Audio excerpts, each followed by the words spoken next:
Alors bien sûr, le gros événement ciné du moment, c'est le nouveau film de Bong Joon-ho, mais également le retour d'un réalisateur qu'on adore détester. Dans une certaine mesure, il m'avait quand même un petit peu manqué.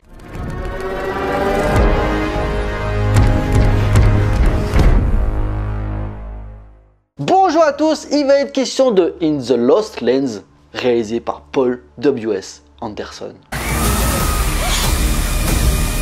One always has to die.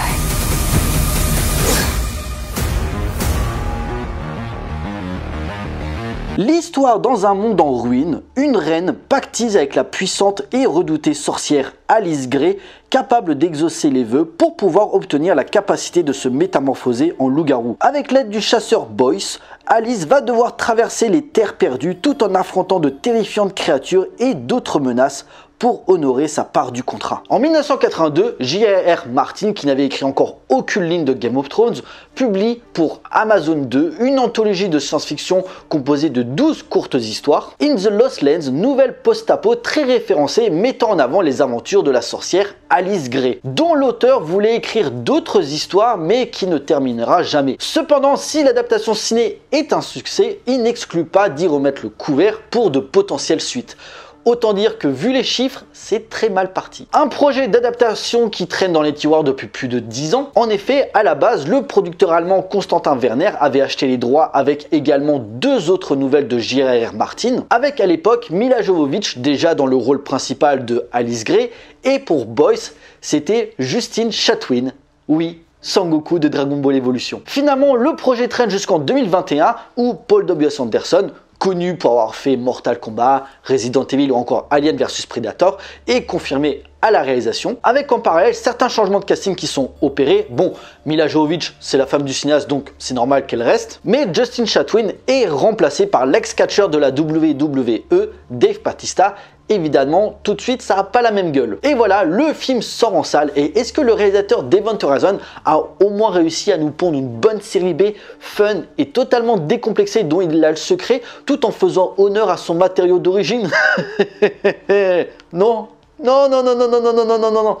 Et je crois même que c'est encore pire de ce à quoi je pensais. Et même vendu comme un nanar, ce qu'on a souvent raccroché à Paul W.S. Anderson de faire des gros nanars à gros budget. Ici, il a quand même une enveloppe de 55 millions de dollars, ce qui est un budget assez confortable. Le plaisir est même pas là, et je dirais même que les fans qui défendent corps et âme Paul W.S. Anderson depuis ses débuts n'arriverait pas à trouver quelque chose de positif ici. Même si dans les faits, In the Lost Lands est un pur film de son auteur comportant toutes les gimmicks de sa mise en scène, plan sur les yeux, ralenti, images saccadées, sauf que la sauce ne prend plus et qu'il serait peut-être temps de se renouveler mon gars. Et si on peut reconnaître un certain aspect gothique plutôt sympathique à l'écran, cette incursion moderne entre Mad Max et Resident Evil se révèle finalement assez vide et vain pour maintenir l'intérêt. Pourquoi Resident Evil, vous allez me dire, il n'y a pas de zombies, mais dans les faits, les ressemblances sont ultra voyantes. Déjà, le personnage principal s'appelle Alice, comme les films Resident Evil, alors ok, ça s'écrit pas de la même façon, mais quand même, c'est joué par la même actrice. Oui, Paul, on a compris que tu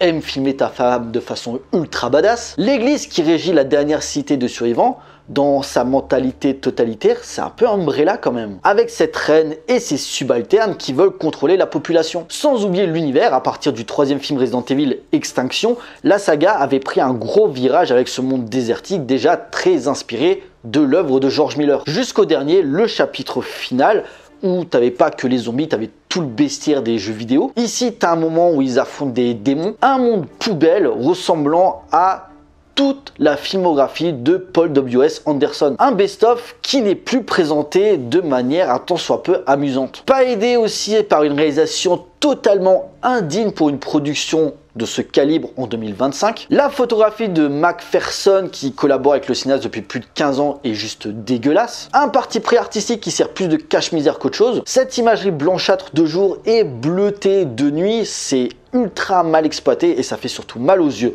N'est pas Mad Max Fury Road qui veut. Les combats qui ne font clairement pas dans la finesse, utilisant tous les artifices pour ces cadres, défiant toutes les lois de la cohérence et des raccords dans le montage. C'est simple, il y a des scènes, je ne comprenais rien à ce qui se passait à l'écran. C'est un enchaînement de faux raccords sur faux raccords sur faux raccords. Que ce soit l'affrontement dans le bar, ce combat où ils sont coincés dans un bus avec des ennemis qui débarquent tu sais pas d'où, sans oublier la dimension fantastique, ces démons revenant et l'affrontement final contre le métamorphe, terme pour pourri pour dire que oui, on a un loup-garou en CGI ultra moche. Ah oui, les effets spéciaux dans ce film, si tu veux saigner des yeux, In the Lost Land est un très bon remède. Niveau casting, ils sont tous aussi mauvais les uns que les autres, que ce soit les seconds rôles qui font n'importe quoi, même Mila Jovovich qui est pourtant habituée à ce type de personnage, hein, normal, c'est son mec qui la filme d'habitude, elle a pas l'air très inspirée. Le seul qui s'en sort à peu près et qui a un background et une personnalité plutôt intéressante, c'est Batista. Il donne du corps à son personnage, il essaye de sauver un tant soit peu le film, mais malheureusement ça suffit pas. Bon, par contre niveau relation, je comprends pas trop, parce qu'au début en fait on te montre qu'il a une relation avec la reine,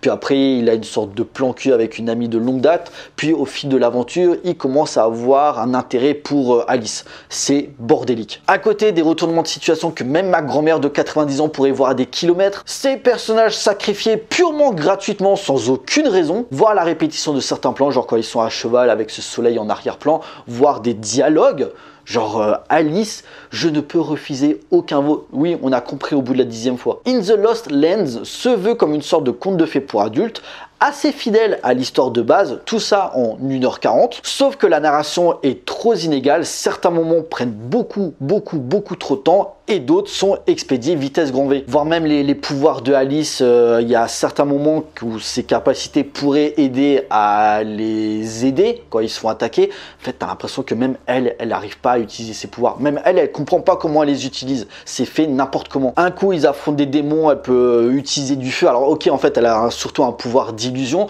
mais des fois, quand ils se font attaquer par des membres de l'église, je sais pas, ok, normalement, elle est censée faire du kung-fu, hein, presque, parce que c'est Alice, hein, c'est Mila Jovovich, mais elle galère, je comprends pas, en fait, il y a un juste milieu qui n'arrive pas à être trouvé. Ou genre, à la fin, la quête, c'est que Alice et Boyce doivent mettre à peu près une semaine pour arriver à la tanière du loup-garou. Après aussi, l'identité du loup-garou, tu devines très rapidement qui c'est, mais soit. Mais une semaine, en gros, le même jour que le dernier jour de la pleine lune, si je dis pas de bêtises, un truc comme ça. Alice réussit à battre le loup-garou et récupérer la fourrure pour la reine, sauf que l'aller ils mettent à peu près une semaine et pour le retour, t'as l'impression qu'elle est rentrée dans la cité en même pas quelques heures. Juste avant le lever du soleil parce que sinon la reine ne pourrait pas se transformer.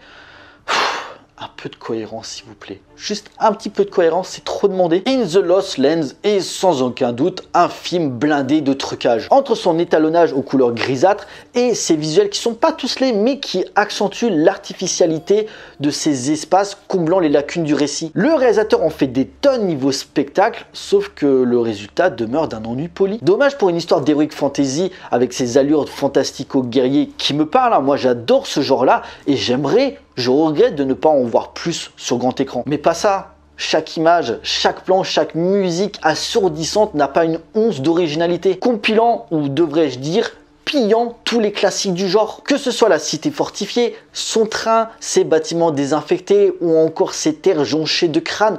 J'ai déjà vu ça. Et même ce regard calme de Batista au début pour te dire je vais vous raconter une histoire, prouesse louable sur le papier qui peut avoir certaines promesses, mais ça le fait pas bien, contrebalancé par toute sa mythologie et ses enjeux au bout de 15-20 minutes. Grosse déception, alors pas que j'attendais ce film, mais j'avais pensé qu'avec ce truc débile, le Paul W.S. Anderson de la grande époque des années 90, début 2000, retrouvait le grotesque qui a fait le sel de son cinéma. Malheureusement, c'est pas le cas, changeant juste de jeu avec des nouveaux jouets pour tout faire péter, mais pas de la meilleure des manières. Et à part quelques petits instants, le côté sale gosse qui était représentatif de son auteur n'est même plus là pour nous amuser. Bref, en résulte l'un des gros flops de l'année pour moi. En conclusion, moche, mal écrit et mal joué, In the Lost Lands creuse sa propre tombe dès les premières images.